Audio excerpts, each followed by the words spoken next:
The following is an EHC media production. Hey, this is Daniel Crimmins, host of SmackDown and Out. Join me every week where I will discuss everything related to SmackDown Live. Rumors, stories, and even a recap of each episode. Join me every week right here on the RWT page.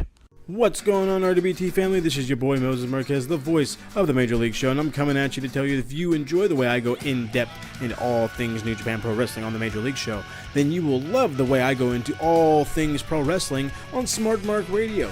We talk WWE, Impact, Lucha, Indies, and everything in between. So again, if you want to listen to a little Smart Mark Radio and you consider yourself a Smart Mark, check out smartmarkradio.podbean.com. Again, smartmarkradio.podbean.com. You can also check us out on SoundCloud under the artist name Moses Marquez. Thanks guys, and we hope to catch you on later this week.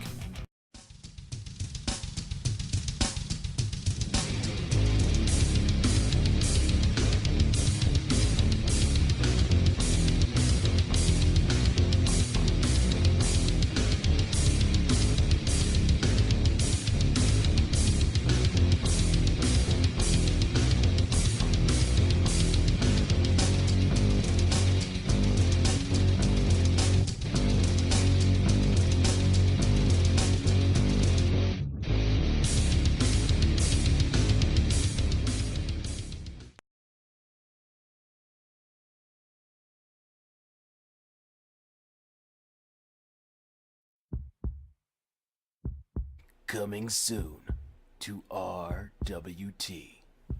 So, The Undertaker, the Phenom, versus Triple H at the Super Showdown in Australia.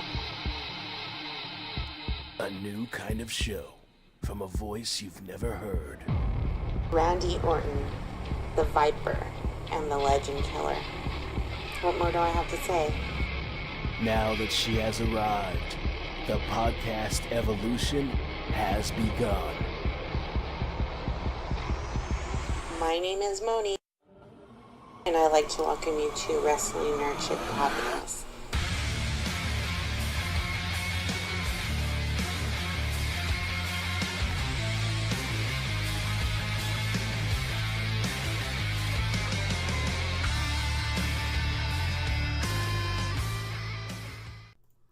Hey guys, this is Mike Larkin, RWT family. How you guys doing? I'm gonna say right now, there's probably not gonna be music for these reviews as I usually do. It's probably just gonna be a quick rundown this week. It's been a long week. I'm hella tired, and I'll probably be back in the swing of things next week. But I wanted to get this review out to you guys as I'm recording this. It's 3 o'clock in the morning, early Saturday. I'm going to get this out to you guys, and just so you guys can check it out. And I'm going to talk 205 Live and NXT from this week. Both solid additions. I enjoyed the wrestling on it. And I'll tell you what to watch and what not to watch. If just go back and watch and just enjoy yourselves. Enjoy professional wrestling. And this is some great professional wrestling on these respective editions of both shows. So let's get right into it. 205 this week, the opening matchup was Grand Metalik versus Tony Nese. But before that, we did have an interview. As Tony Nese is asked about his match against Grand Metalik, Tony yells at Kayla about interviewing him before his matchup, wants to stay focused. She asks Buddy Murphy about getting a title match in Australia, his home country, as we're going to see Cedric Alexander versus Buddy Murphy at WWE Super Showdown for the Cruiserweight Championship in Melbourne, Australia. Buddy says to be chosen for Super Showdown was an easy choice for Drake. He's Melbourne's biggest star. Buddy says he came close to beating Cedric in his hometown. Now Cedric is coming to his hometown. Buddy says he will be the one to have thousands of people cheer for him and as he becomes the next Cruiserweight Champion. But tonight, Tony Nese does what he does best, and that's take care of business. And I'm just going to say this about this matchup. This was a great dynamic between the two.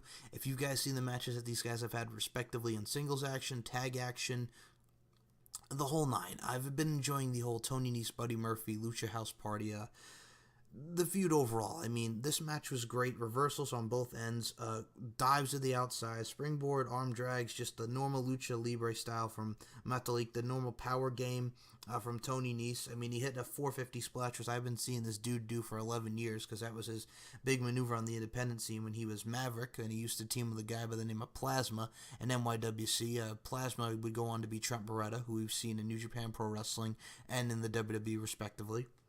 This was just really good. It was a great high-octane aerial assault opening contest.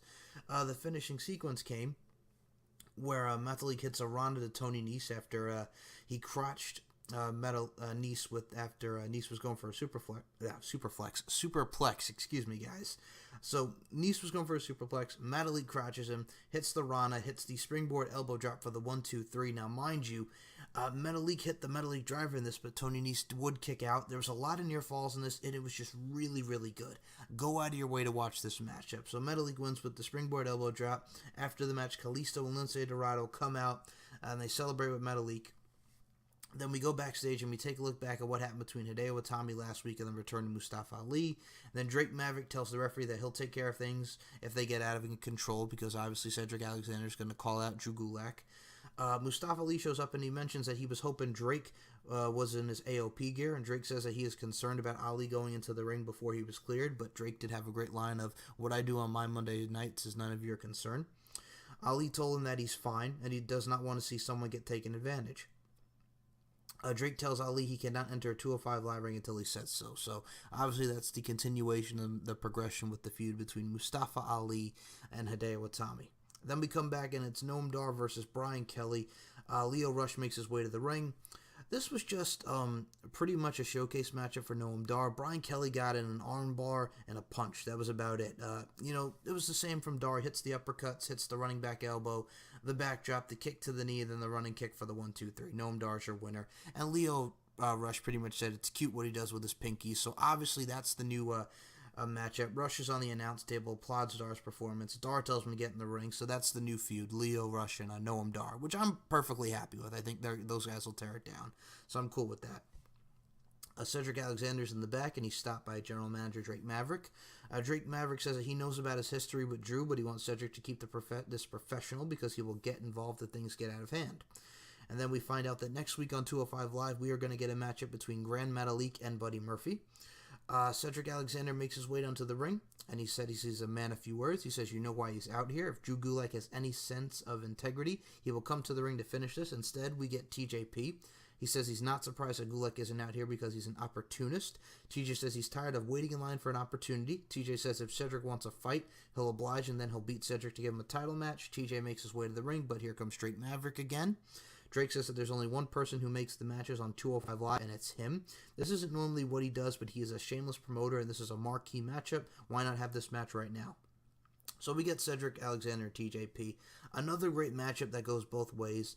One thing I will mention, there's like a brainbuster, gutbuster. It's like an inverted lumbar check that he gives TJP from Cedric. It was amazing. These two just, Cedric working on the knee, locks in the knee bar, great counters between the two, the flying clothesline from Cedric Alexander. These two really gelled well together. It was a great main event. The finishing sequence came where Alexander rolls through the Fujiwara armbar from TJP, but then he puts him in the knee bar. Alexander tries to get to the ropes, and he does. Alexander hits a forearm and then some kicks and more forearms, and then the cross arm breaker from TJP, but Alexander reverses it into a near fall. Then the finishing sequence comes where Alexander hits a lumbar check for the 1-2-3, and Cedric Alexander is your winner. Then after the matchup, Drew Gulak comes out, music plays, makes his way to the ring. Drew Gulak congratulates Cedric on another groundbreaking performance from the age of Alexander. "Did you say you wanted to finish things from Brooklyn?" Drew says that he's wearing his trunks and humble boots, so he accepts the challenge. Then out of nowhere, here comes Jack Gallagher. He attacks Cedric from behind, but Cedric takes care of Jack and pretty much clotheslines him out of the ring and knocks him out of the ring. Then speaking of clothesline, here comes Gulak with a big clothesline, inside-out lariat, that takes down Cedric Alexander. Then he hits the Gulak, the Dragon Sleeper, and Cedric passes out. And then Drake sends Drew and Jack to the back and gets involved and pretty much breaks up the whole sequence. So your finish just comes where Drake Maverick sending them both to the back, and Drew Gulak applying the Gulak and leaving Cedric Alexander laying, and that was your 205 Live. Go out of your way in this one to see both the main event between Cedric Alexander and TJP and the matchup between Grand Metalik and Tony Nese. Both great matches, and I look forward to seeing Grand Metalik and Buddy Murphy next week on 205 Live.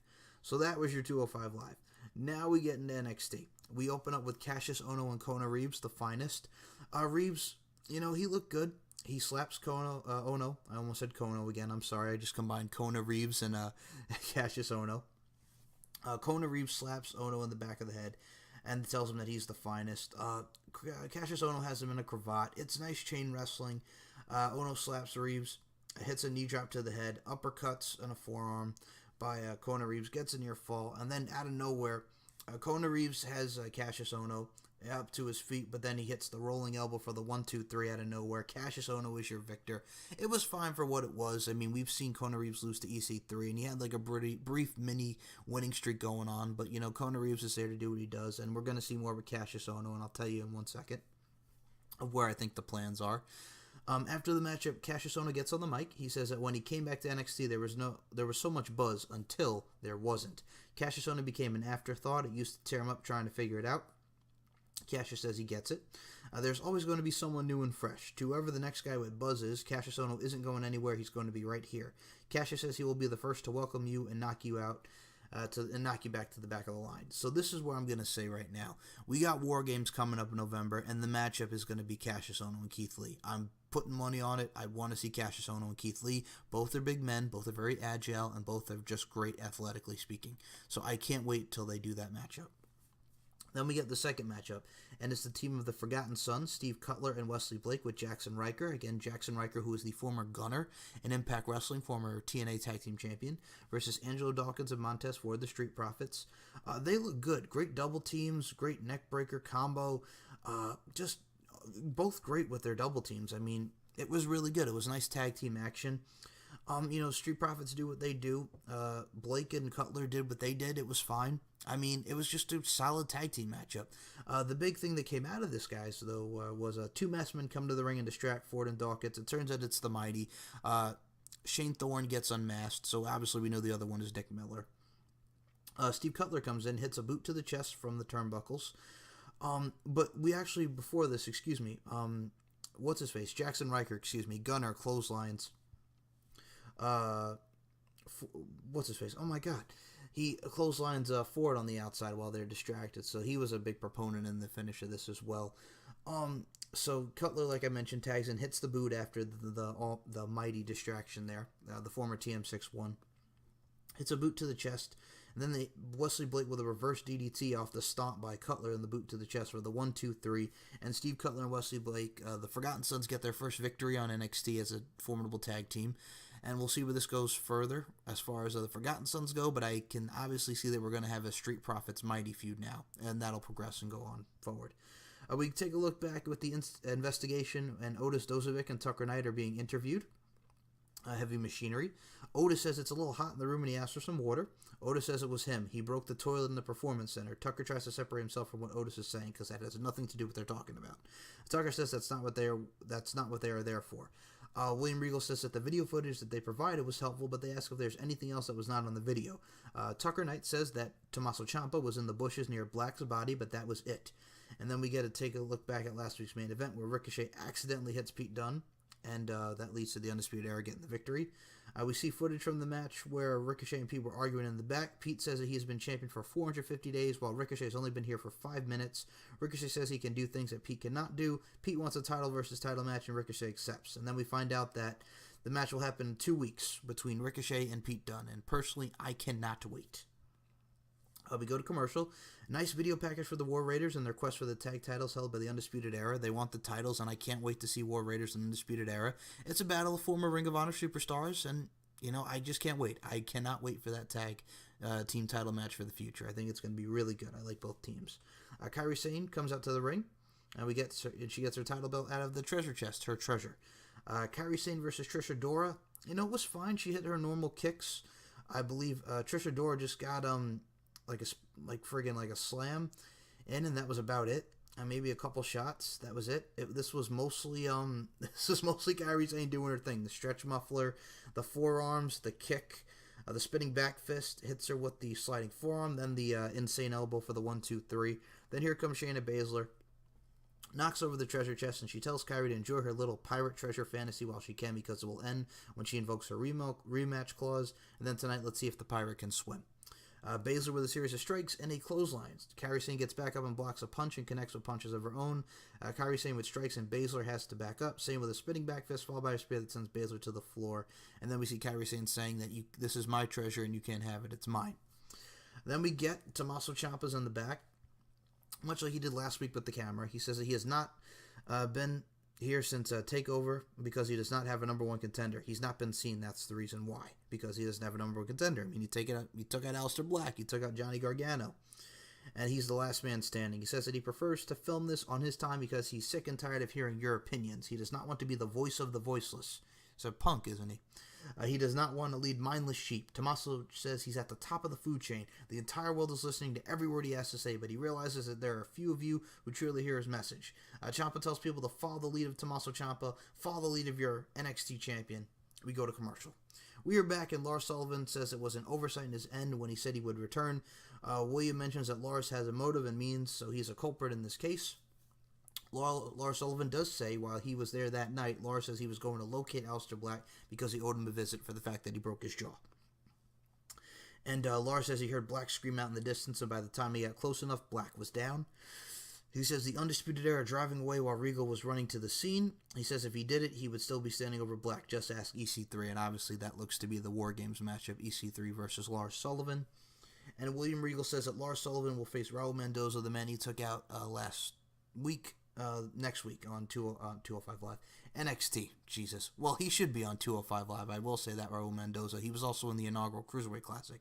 So next week we have we have Lars Sullivan versus Raul Mendoza, and in 2 weeks we have Ricochet and Pete Dunne. So that's what we have announced NXT-wise. Then we get to the main event, which please go out of your way and watch.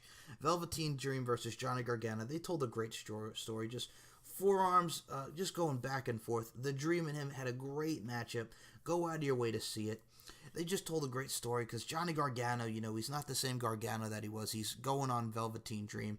He's going for the DDT on the outside, but the referee warns him and tells him to release the hold. He sees a fan with the Gargano sign in the front row, and just, he kind of like snapped out of it because he's not being Johnny Wrestling. He's being a craze. He's letting Tommaso Ciampa get in his head. And then we see towards the ending sequence of the matchup, that Gargano returns to the ring after the referee warns him. He thinks about pulling down the knee pad, but he's not Tommaso Ciampa. He doesn't do it. And Velveteen Dream pretty much calls him Johnny Failure as he's wearing the T-shirt. Johnny Failure. That's the whole shebang. Gargano pulls down the knee pad, and then Dream hits the Dream Valley Driver, the Rolling Death Valley Driver for the 1-2-3. And Velveteen Dream is your victor. We go to credits with Johnny walking out of the arena through the crowd. Half of them were chanting Johnny Failure and Johnny Wrestling and cheering for him and jeering him. It was a sight to see, and I mean, it was a very interesting way to end NXT. Go out of your way to watch Velveteen Dream and Johnny Gargano. Everything else was fine. It was filler, and it built it up to what we needed to see and progress in feuds. I'm looking forward to Ricochet and Velveteen Dream. Jesus, that was the last takeover, my goodness. I'm looking forward to Ricochet and Pete Dunne in 2 weeks. I'm looking forward to Lars Sullivan and that progression next week against Raul Mendoza. And as far as 205, Graham Metalik and Buddy Murphy's going to be good next week. Go out of your way to watch Cedric and TJP. Go out of your way to watch Metalik and Tony Nese from this past week at 205 Live. And as far as NXT, go out of your way to watch Velveteen Dream and Johnny Gargano. Great storytelling, a great, just a great solid action for both shows. And that's where we're going to end it, guys. I'll be back, and hopefully in better spirits. As I said, it's been a long week, and just back in the swing of things. So hopefully I'll be back to normal next week. But I just want to give you guys a quick rundown. I know I'm a little late. But thank you guys so much. Check out RWT on Facebook, Twitter, Instagram. Same with Max Wrestling. StephenMikeShow.com is up. Check that out. I mean, it's just thank you guys so much for what you do. I mean, this will be on my SoundCloud. This will be in the RWT YouTube page and our overall group. So thank you guys so much. I'm gonna go to bed because it's 3:35 in the morning. early Saturday, September 8th, as I'm recording this. I want to get this out to you guys. Hope you guys enjoy. That's my brief rundown. I'll put music and everything into it next week. Better Spirits. Max Wrestling is out now. We talked about All In and everything from Raw, SmackDown, and the world of wrestling, and more in the promo climax from Amir Blackbane Costello and Tony Kirkendall. I'm up next week against Ted P. De Niro. Oh boy. Check that out next week. Thank you guys for listening. God bless. Have a great weekend. I'll talk to you soon. And the future is now, people. The future is now. RWT Max Wrestling, wrestling fans, thank you so much, and God bless.